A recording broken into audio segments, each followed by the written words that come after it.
Una po sa ating mga balita, seryoso si Pangulong Ferdinand R. Marcos Jr. sa kanyang panawagan sa Kongreso na tanggalin na ang systems loss charge sa mga electric bill. Kasabay nito, pinasinayaan ng Pangulo ngayong araw ang pagbubukas ng kauna-unahang Energy Museum sa bansa.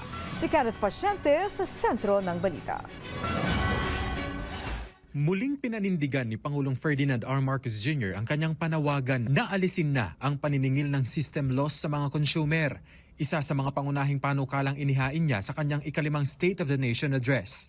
Sa pagpapasinaya ng Energy Museum sa bansa kasabay ng pagdiriwang ng ika-25 anibersaryo ng Electric Power Industry Reform Act o EPIRA, binigyang diin ng Pangulo na dapat ang mga pamilyang Pilipino ay magbayad lamang para sa kuryenteng kanilang nagamit. During my last SONA the other day, I asked Congress to amend the EPIRA to remove the charging of system loss to consumers, including the corresponding VAT.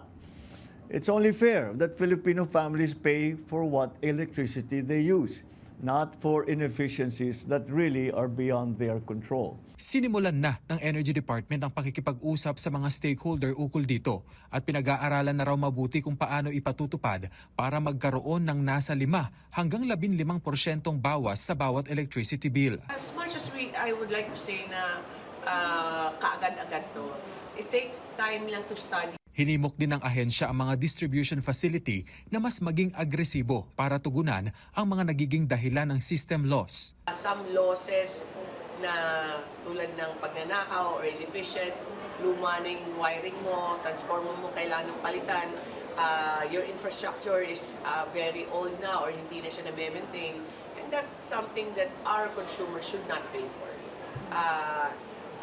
May iba pang parte yan yung system loss, but that's the part that we still have to study how to deliver what the President promised.